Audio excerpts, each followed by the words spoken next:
Hello बच्चों, welcome back to कॉन्सेप्टिफाई। आज के इस वीडियो में हम एनसीईआरटी चैप्टर 7 साइंस का transportation in animal and plants की क्वेश्चन आंसर्स को डिस्कस करेंगे।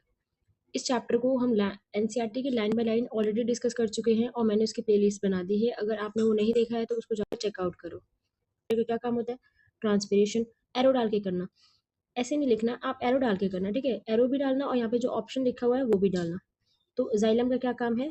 Transportation of water. Root hair का क्या काम है? Absorption of water. और फ्लोएम का क्या काम है? Transport of food. Now question number second is fill in the blanks. Fill in the blanks में पहला जो क्वेश्चन है, first is blood from the heart is transported to all parts of the body by the, किससे? Arteries से होता है। Body से जिस वेसल के थ्रू हार्ट के पास ब्लड आता है उसको हम क्या कहते हैं? आप मुझे कमेंट में बताना। सेकंड क्वेश्चन है, हीमोग्लोबिन इज प्रेजेंट इन, किसमें होता है? रेड ब्लड सेल में वो प्रेजेंट होता है, ठीक है? Question number third is arteries and vein are joined by the network of dash. Arteries और वेन कहाँ मिलती है? कैपिलरीज के अंदर मिलती है। The rhythmic expansion and contraction of heart is called heart beat. और main excretory product in human being is urea. Six question is sweat contain water and dash. क्या? सॉल्ट। स्वेट में क्या होता है? वाटर और सॉल्ट होता है। Kidneys eliminate the waste material in the liquid form called urine. Question number 8 is water reaches great height in the trees because of the suction pulled by the transpiration. Choose the correct में। In plant, water is transported through, plants के अंदर water किसके through transport किया जाता है? Xylem के through, ठीक है? क्वेश्चन थर्ड का बी पार्ट है, water absorption through roots can be increase by the keeping the plant in. Option one है in the shade, option B है in dim light, option third under the fan, और option fourth is cover with polythene bag. तो इसका answer क्या होगा? Under the fan, ठीक है? Under the fan इसका आंसर होगा। Question number 4 is why is the transport of material necessary in the plant or in the animal? Explain. The answer is transport of material is necessary in both plants and animals as every cells need a regular supply of nutrients and oxygen for release energy through respiration. The food that we eat is broken down into simpler components to be absorbed by the cells. The oxygen that we inhale is also transported to all the cells of the body, and our body also require a constant removal of the waste material such as carbon dioxide. तो जो food digest हो रहा है उसको हर एक body part तक भेजना ज़रूरी है, और हम जो ऑक्सीजन इनहेल कर रहे हैं उसको भी हर एक बॉडी पार्ट और सेल तक भेजना ज़रूरी है। और फिर जो वहाँ से वेस्ट जनरेट हो रहा है उसको दोबारा जो है वो उसको ट्रांसपोर्ट करके उसको एलिमिनेट करना, यानी बॉडी से रिमूव करना भी ज़रूरी है। इसलिए जो है वो ह्यूमन बींग्स या फिर किसी भी ऑर्गेनिज्म के अंदर, प्लांट और एनिमल्स के अंदर क्या ज़रूरी है? ट्रांसपोर्ट ऑफ मटेरियल ज़रूरी है, ठीक है? तो question number 5 is what will happen if there are no platelets in the blood. तो कहा गया कि अगर ब्लड के अंदर प्लेटलेट्स ना हो तो क्या होगा? तो इसका आंसर ये है, if there are no platelets in the blood then the blood would not be able to clot. तो क्या होगा कि अगर प्लेटलेट्स नहीं होंगे तो क्या हो जाएगा? कोई भी हमारा जो ब्लड है वो क्या नहीं हो पाएगा? खुद को क्लॉट नहीं कर पाएगा। अगर छोटा सा एक माइनर कट लग गया तो वो क्या होगा?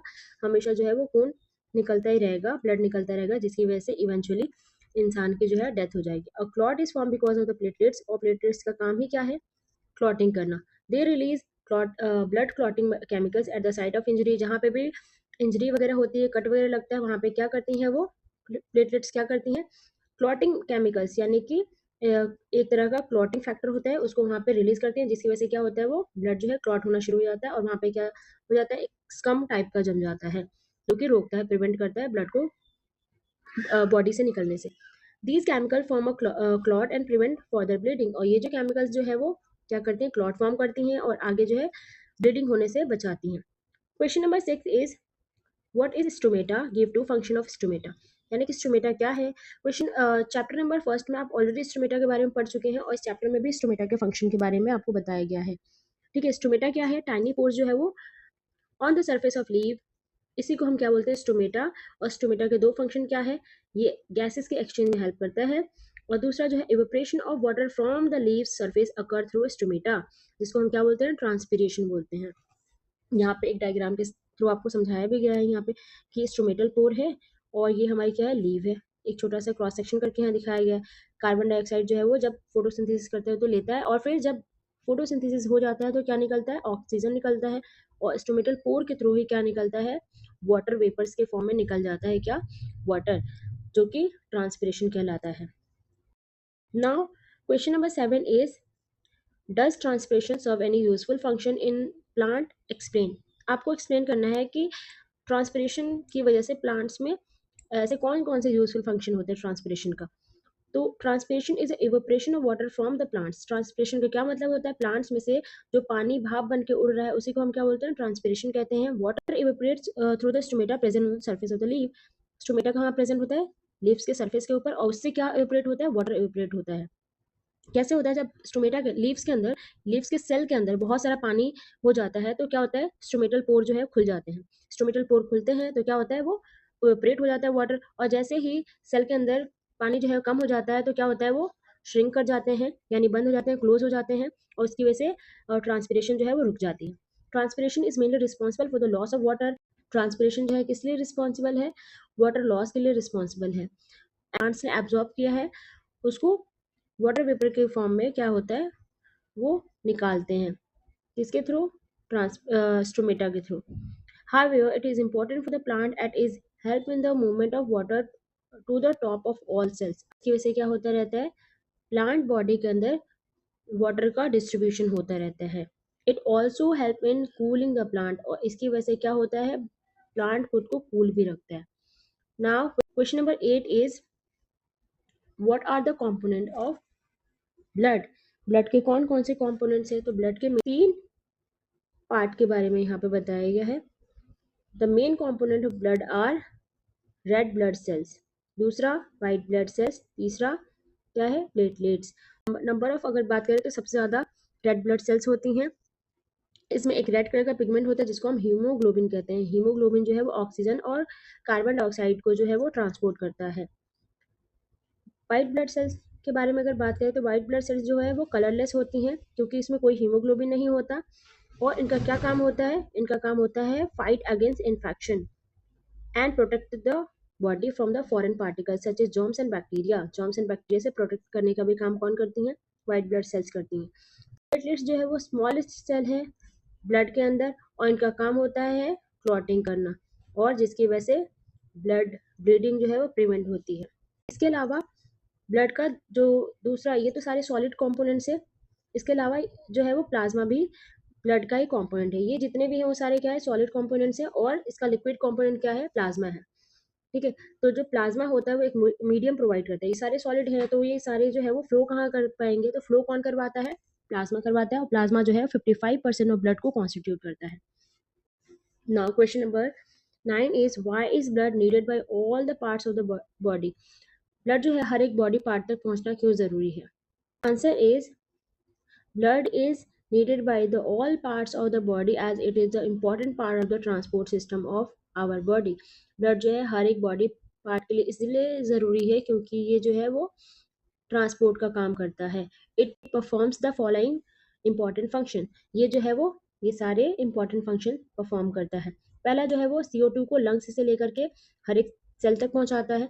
दूसरा जो है जहाँ पे भी सेल के अंदर CO2 बना है यानी प्रोड्यूस हुआ है उसको जो है वो लेके आता है वापस लंग्स के पास, और फिर जो है एक्सेल करवाता है easily.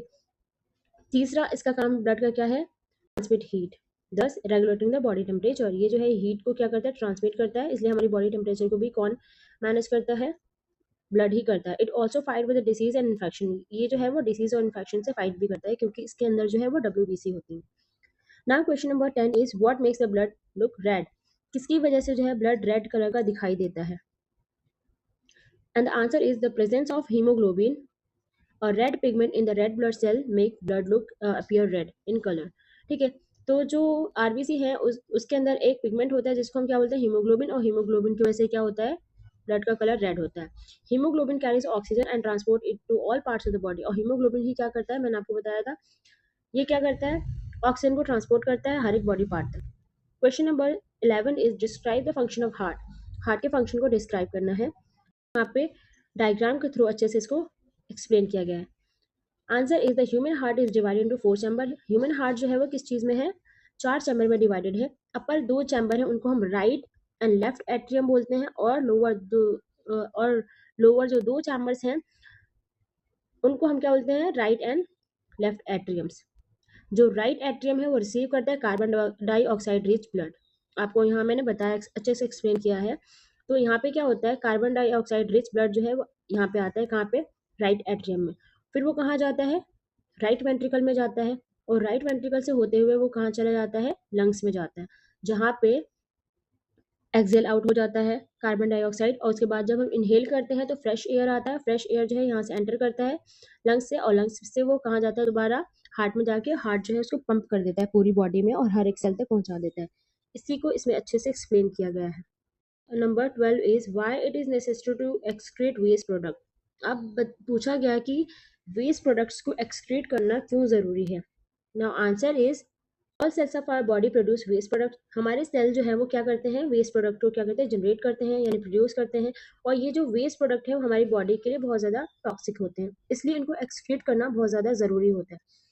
This process of removing waste product produce in the cell of the living organism is called excretion. इसी प्रोसेस को हम क्या कहते हैं, जो कि हर एक लिविंग ऑर्गेनिज्म के सेल में जो वेस्ट प्रोडक्ट क्या हुआ है, प्रोड्यूस हुआ है, उसको निकालने के प्रोसेस को हम क्या बोलते हैं, एक्सक्रीशन बोलते हैं। Now question number 13 is draw a diagram of the human excretory system and label the various parts. So here is a human excretory system जिसमें a pair of kidney, a pair of ureters and a urinary bladder is present. तो यहाँ पे दो kidneys हैं, और इसके through जो है वो यहाँ पे किडनी में क्या फिल्टर होता है, ब्लड। और ब्लड जब फिल्टर होता है तो उसमें से जो भी वेस्ट प्रोडक्ट निकलता है वो वाटर और बाकी जो सॉल्ट और यूरिया वगैरह होता है वो कहाँ आके स्टोर होता है, यूरिनरी ब्लेडर में। और फिर जो है वो प्रेशर जब आता है तो यूरेथ्रा के थ्रू और यूरिनरी ओपनिंग के थ्रू क्या होता है, वो एक्सक्रीट आउट हो जाता है। तो यहाँ पे चैप्टर के क्वेश्चन आंसर्स कंप्लीट होते हैं, और मिलते हैं नेक्स्ट वीडियो में।